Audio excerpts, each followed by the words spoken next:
Bonjour à vous tous. Notre rencontre aujourd'hui est basée sur une parole que j'ai lue à l'intérieur d'un chant que nous utilisons assez régulièrement pour nos cérémonies. Cette phrase est tout simplement celle-ci. « Il restera de toi que ce que tu auras donné ». On est porté beaucoup plus à la chanter qu'à le dire, mais je vais vous épargner la partie du chant. On pourrait tout simplement répéter cette même phrase en disant « Il restera de nous que ce que nous aurons donné ». Et c'est par cette phrase-là que je veux rendre aujourd'hui témoignage à une équipe des plus formidables, une équipe missionnaire qui a œuvré autant au Guatemala qu'au Québec. Cette équipe de missionnaires dirigée par l'abbé Laurent Gagnon a bien compris que pour servir Dieu et servir son peuple, il ne fallait pas seulement s'occuper de la partie religieuse, mais aussi de s'assurer de satisfaire et d'être capable d'appliquer au quotidien et répondre aux besoins primaires de toute la population. Alors, c'est un mélange de bonnes paroles et c'est un mélange d'actions qui a fait en sorte que leur travail a été des plus fructueux. Une des œuvres de cette équipe missionnaire a été la réalisation de l'Évangile de l'an 2000. Un texte qui a été fait en 1970 et qui couvre un peu l'application au quotidien de la parole de Dieu. Mais qui de mieux que le cardinal Rossi pour pouvoir vous identifier ce que c'est que l'Évangile de l'an 2000? Le cardinal Rossi était le préfet de la Congrégation pour l'évangélisation des peuples et la proclamation de la foi à Rome. Et à la demande de l'abbé Laurent Gagnon de pouvoir publier cette œuvre qu'est l'Évangile de l'an 2000, voici sa réponse. Et je me permets de le citer totalement dans la lettre qu'il a transmise à l'abbé Gagnon.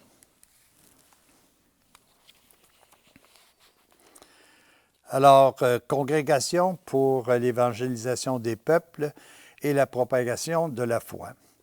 Cher Père Laurent Gagnon, l'intérêt avec lequel j'ai commencé la lecture de l'Évangile de l'an 2000 s'est bien vite changé en une vraie joie. Votre livre répond en fait à l'exigence pastorale envisagée par le très récent Synode des évêques d'adapter la proclamation du message du Christ à la mentalité, à la vision et aux aspirations de celui qui reçoit ce message. D'autre part, personne n'ignore l'importance de cette remise à jour.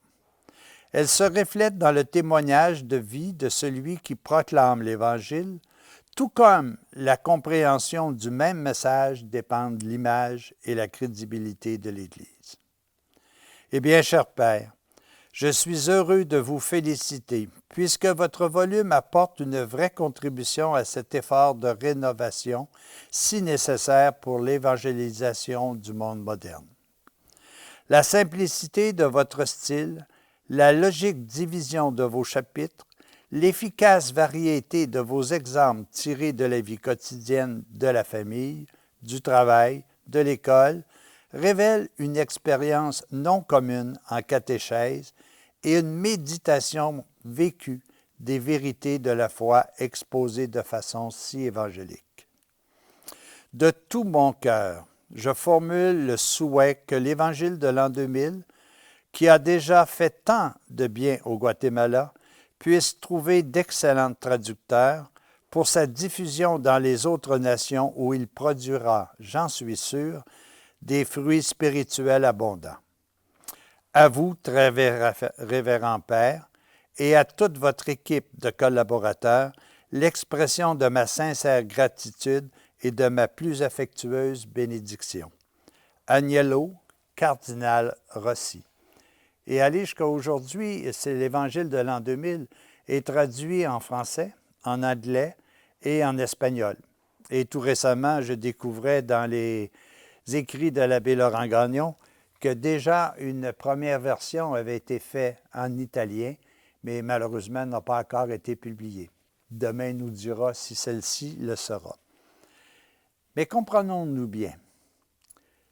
Ce livre, cet Évangile de l'an 2000, n'a pas pour objet de remplacer les merveilleux messages de l'Ancien Testament où les prophètes de Dieu sont venus nous présenter le message de Dieu qui vise uniquement et simplement notre bonheur. Il n'a pas lieu également de venir remplacer, et encore moins, le Nouveau Testament où Jésus a mis en pratique pour son temps la parole de son Père. Il est venu nous dire comment il était facile, si nous suivions des règles élémentaires, d'atteindre un bonheur ici et dans le monde de la vie éternelle. Alors, je pense que c'est important de pouvoir bien préciser cet aspect et je vais vous lire encore un texte ici de l'abbé Laurent Gagnon qui vient nous dire justement de faire attention à ne pas s'éloigner de la parole de Dieu telle que nous le présente la Bible. Et je cite l'abbé Laurent Gagnon dans son avant-propos. L'Évangile de l'an 2000 est l'Évangile prêché par Jésus au premier siècle, mais expliqué pour les personnes de la fin du 20e siècle. Rien d'autre. Cet Évangile est dédié tout spécialement aux jeunes d'aujourd'hui. Ce sont eux qui dirigeront les destinées du monde de l'an 2000.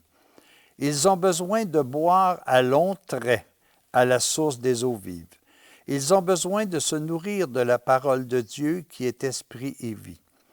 Ils sont l'espoir d'un monde en convulsion et ils doivent devenir de vrais fils de Dieu, capables de diriger le monde et de le transformer. Les apôtres ont présenté l'Évangile du Christ de façon compréhensible aux personnes du premier siècle, dans le langage de leur temps.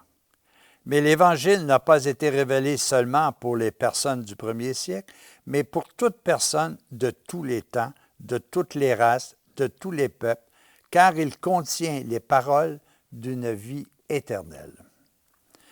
Il faut donc que la révélation du Christ, la même pour tous les siècles, soit présentée à chaque génération dans un langage compréhensible aux personnes de chaque époque. L'Évangile de l'an 2000 n'est rien d'autre qu'une prédication, une explication de l'Évangile du Christ pour les hommes d'aujourd'hui. Ce n'est ni un travail d'exégèse, ni un travail théologique. C'est plutôt le travail pastoral d'un prêtre qui a voulu conduire ses brebis dans les grands pâturages de la vérité, afin que par elles soient délivrées des entraves de la matière et du péché. Cet évangile est le fruit de plus de 4000 prédications sur l'Évangile, faites en milieu rural, en cette terre choisie du Guatemala. C'est aussi le fruit du travail accompli avec plus de 300 apôtres laïcs, qui sont dans leur village les apôtres de la bonne nouvelle du Christ. Puisse cet évangile, cette annonce de la bonne nouvelle aux hommes d'aujourd'hui, suscite un grand nombre d'apôtres laïcs qui feront connaître à leurs frères les insondables richesses contenues dans le Christ. C'est la volonté du Père que tous arrivent à la connaissance de la vérité et qu'ils soient sauvés. Le Christ est le chemin, il est la vérité et la vie. Il n'y a pas d'autre chemin. L'abbé Laurent Gagnon. Et il met ce petit avertissement à la toute fin de son message d'avant-propos qui dit « Cette prédication de l'Évangile a été écrite en style direct, comme si c'était le Christ lui-même qui redonnait son message aux hommes d'aujourd'hui. Cela nous a paru plus facile et plus efficace. Nous avons essayé de bien saisir la pensée du Christ pour la transformer le plus fidèlement possible. Il se peut que nous n'ayons pas toujours aussi parfaitement réussi. On voudra bien nous le pardonner. Il se peut que nous n'ayons pas toujours réussi parfaitement.